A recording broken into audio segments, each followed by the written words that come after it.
श्री सत्य साई प्रेम लीला।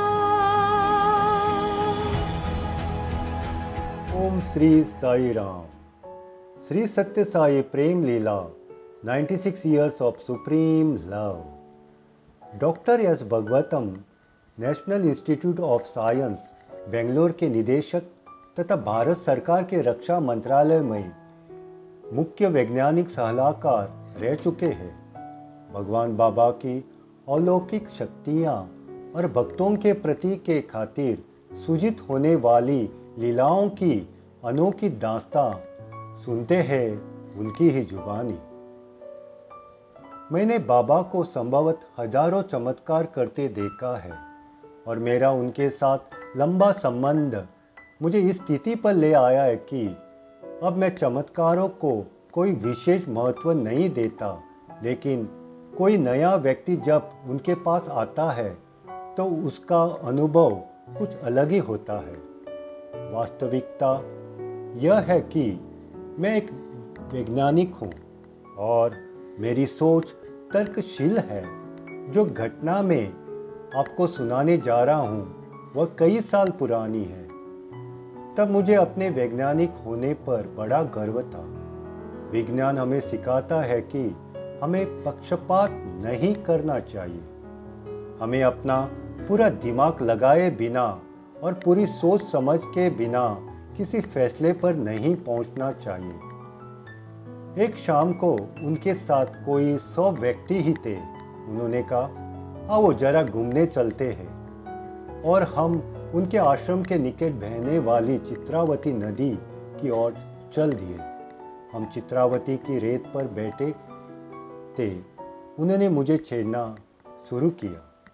कहने लगे, सभी वैज्ञानिक नास्तिक होते हैं। सभी वैज्ञानिक किसी बात पर विश्वास करने से पहले उसको अपनी आंखों के सामने होता हुआ देखना चाहते हैं। वे पूछते हैं, क्या भगवान है? वे भगवान को देखना चाहते हैं क्योंकि वे भगवान को देख नहीं पाते, इसलिए कह देते हैं कि भगवान है ही नहीं। क्या तुम भी भगवान में विश्वास नहीं करते? क्या तुम्हें अपनी सांस्कृतिक परंपरा और अपने शास्त्रों में विश्वास नहीं है?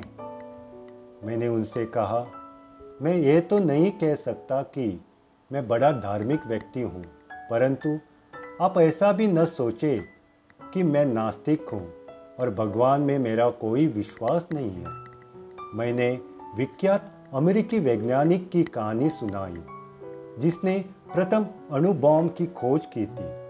मैंने उन्हें बताया कि जब प्रथम परमाणु बॉम्ब विस्फोट हुआ तो उससे पूछा गया था कि परमाणु विस्फोट के बारे में उसके क्या विचार है। यह बात लिखित रूप में विद्यमान है कि उसने भगवद गीता का एक श्लोक पढ़ा।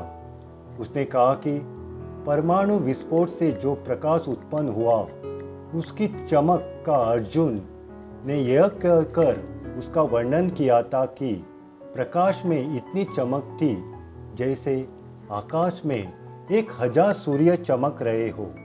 मैंने कहा, यदि एक अमेरिकन अपनी वैज्ञानिक उपलब्धियों के शिखर पर पहुंच कर भारतीय शास्त्र और को उद्धत कर सकता है, तो आप ऐसा क्यों सोचते हैं कि मैं एक भारतीय अपनी भारतीय या परंपराओं और शास्त्रों का आदर नहीं कर सकता? मैं यह सब इसलिए बता रहा हूं कि बातचीत का सिलसिला मैंने शुरू किया था। जिस स्थान पर हम बैठे थे उस स्थान को मैंने ही चुना था और अपनी बातचीत में भगवद गीता का जिक्र भी मैंने ही किया था। फिर बाबा ने कहा, ओह, अब समझ में आया, तो तुम्हें भगवद गीता में विश्वास है। तुम एक वैज्ञानिक होते हुए भी भगवद गीता का आदर करते हो, उसका पाठ करते हो। पुनः मेरे अंदर मेरे तर्क ने जोर मारा और मैंने कहा, निसंदेह भगवद गीता में मेरी श्रद्धा है। निसंदेह मैं उसका पाठ भी करता हूँ, परंतु तभी करता हूँ जब मैं चाहता हूँ। उस समय वहां लगभग 100 लोग बैठे हुए थे। बाबा ने दोनों हाथों से मुट्ठी भर रेत उठाई और मुझसे अपने हाथ फैलाने के लिए कहा। उन्होंने वह रेत मेरे हाथों में डाल दी और वह रेत मेरी आंखों के सामने देखते देखते भगवत गीता की एक छोटी सी पुस्तक के रूप में परिवर्तित हो गई। घटनाओं के क्रम से आप समझ सकते हैं कि वहां बैठने का स्थान मैंने ही चुना था। यह मैं इसलिए कह रहा हूं कि ऐसा नहीं हो सकता कि भगवत गीता की वह पुस्तिका किसी ने पहले ही वहां रेत में दबाकर रख दी हो। वार्तालाप में भगवत गीता का जिक्र भी मैंने ही किया था। मैंने तुरंत बाबा से पूछा, बाबा, आपने कहा है कि यह भगवत गीता की छपी हुई पुस्तक है, यह किस प्रेस में छपी है? मुस्कुराते हुए बाबा बोले, हाँ, यह साई प्रेस में छपी है। उन्होंने आगे कहा, हाँ तो भगवतम, अब तुम यह बताओ कि इस विषय में तुम्हारा विज्ञान क्या कहता है। वास्तव में जो कुछ हुआ है इसका विज्ञान के पास कोई उत्तर नहीं है। एक दिन हम कन्याकुमारी के सागर तट पर बैठे हुए थे। बाबा के साथ लगभग 20 व्यक्ति थे। बाबा सागर के पानी में खेल रहे थे। वे लोगों से पूछ रहे थे कि सागर को किस नाम से पुकारा जाता है। एक नवयुवक ने कहा कि सागर को रत्नाकर कहा जाता है। तब बाबा ने कहा कि यदि इसे रत्नाकर कहते हैं तो इसमें रत्न होने चाहिए। मैंने कहा, हाँ बाबा, यदि आप चाहें तो आप इसमें से रत्न निकाल सकते हैं। लोगों के मन में यह देखने की इच्छा भी थी कि बाबा सागर से रत्न कैसे निकालते हैं। हाँ ठीक है, बाबा ने कहा। बाबा ने लीला करते हुए बड़े भोले भाव से सागर से मुट्ठी भर जल लिया और वह जल उनके हाथ में एक छोटा सा हीरों का हार बन गया। बाबा ने वह हार मुझे दिखाया और पूछा, अब मैं इसका क्या करूं? मैंने देखा हार काफी छोटा था और बाबा का सिर काफी बड़ा। मैंने सोचा बाबा को हार पहनने के लिए कहा जाए। बाबा ने स्वयं ही कहा। मैं समझ गया यह हार मुझे ही पहनना चाहिए। तब बाबा ने हार को मुट्ठी में बंद किया। हार बड़ा हो गया और बाबा ने उसे पहन लिया। फिर उन्होंने मेरी तरफ देखा और कहा, देखो, मैंने पहन लिया है। मैं इस सत्य को स्वीकार करने पर मजबूर हो गया कि एक विज्ञान का व्यक्ति होने के नाते बाबा के जितने भी चमत्कार मैंने देखे, मैं उनका वैज्ञानिक तर्कशील उत्तर ढूंढता रहा, परंतु मैं असफल रहा। बहुत सी ऐसी बातें हैं जिनका उत्तर विज्ञान के पास भी नहीं है, जो विज्ञान से परे है।